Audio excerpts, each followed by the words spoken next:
Vocês já se perguntaram por que quando a constelação de Órion aparece no céu, o escorpião não está à vista? E que quando o escorpião está à vista, Órion não aparece? Vamos conferir essa história? Bora!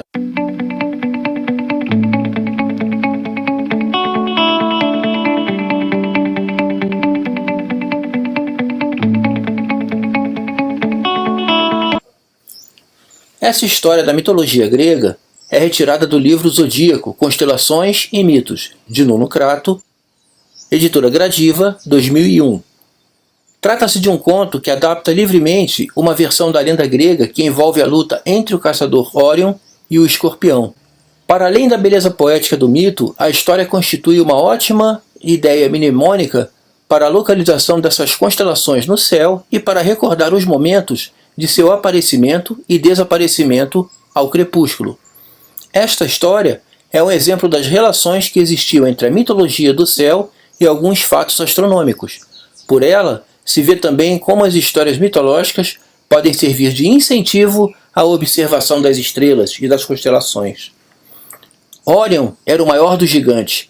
Era filho de Poseidon, o deus do mar, a quem os romanos chamavam de Netuno. Dizia-se que era filho também de Gaia, a mãe terra. Era um gigante poderoso. Do pai, tinha herdado o poder de andar sobre as ondas do mar. Da mãe, tinha herdado porte gigantesco. Com os tempos, tornou-se esbelto e atlético, com uma bela figura, cobiçado pelas mulheres e pelas deusas. Desposou em primeiras núpcias Cide, que se dizia ser a mais bela de todas as jovens da Grécia Antiga.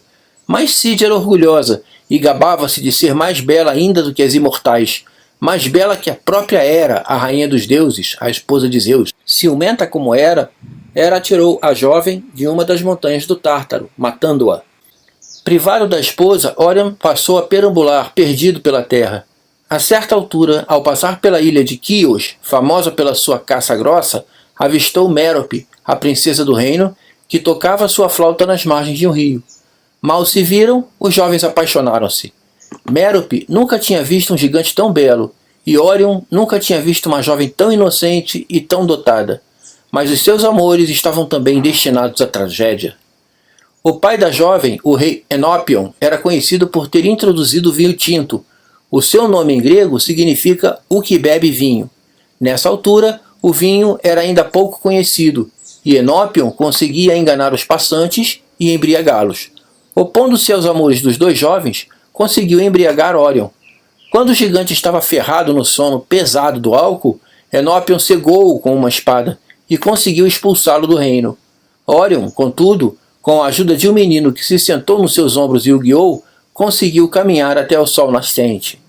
Quando a deusa da aurora ouviu, apaixonou-se pelo jovem gigante e decidiu ajudá-lo.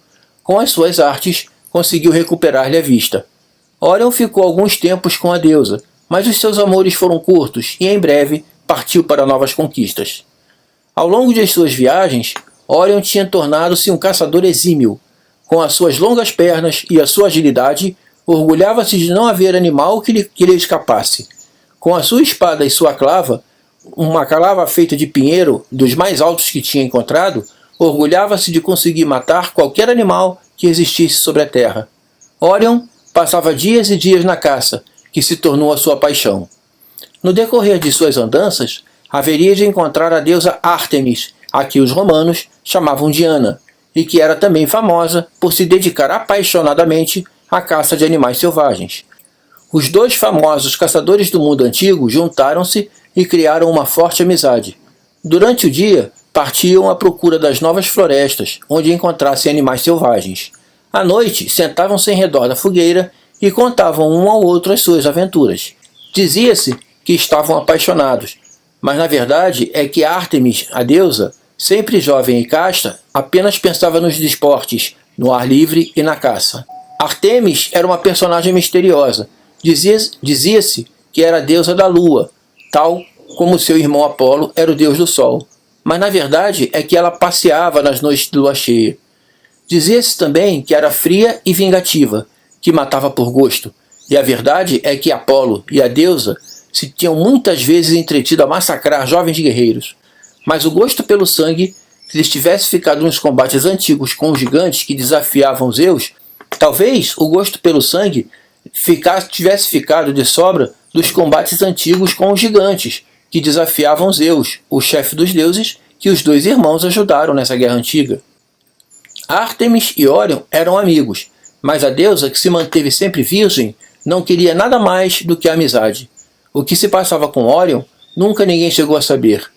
É possível que se tivesse apaixonado por Ártemis, que era muito bela, de uma beleza atlética que devia ter agradado ao caçador gigante, mas é possível que não, que as más línguas são capazes de tudo.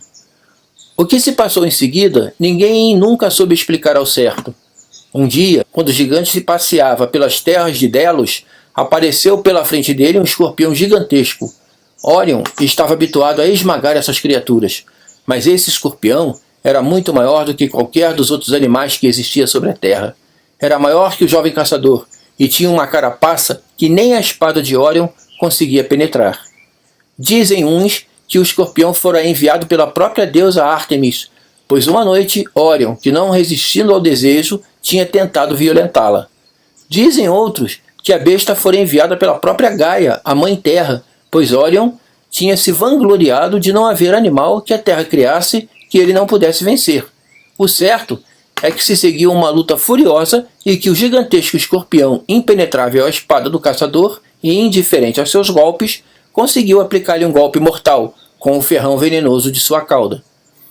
Órion jazia já morto, e ainda o escorpião continuava a ferrá-lo quando Zeus apareceu. Impressionado com o poder do animal, o chefe dos deuses levou-o para o céu.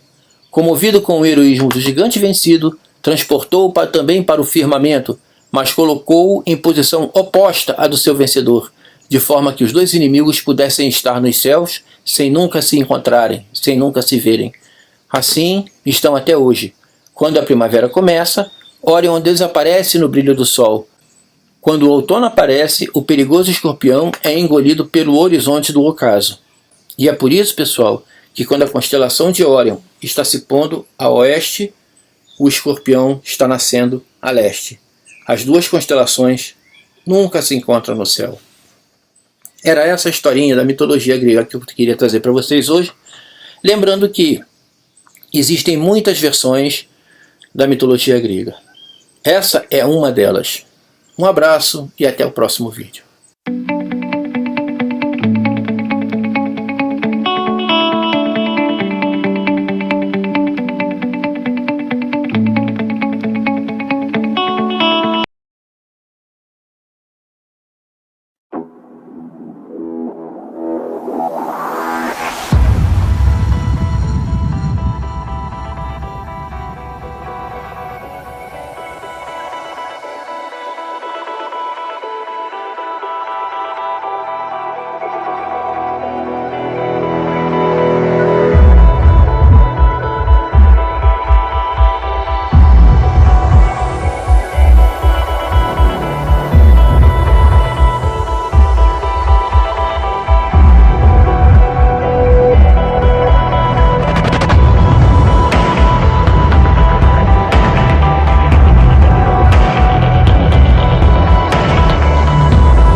Quem é igual a ti, ó Senhor, dentre os deuses? Elim. Quem é igual a ti, ó Senhor, dentre os deuses? Elim.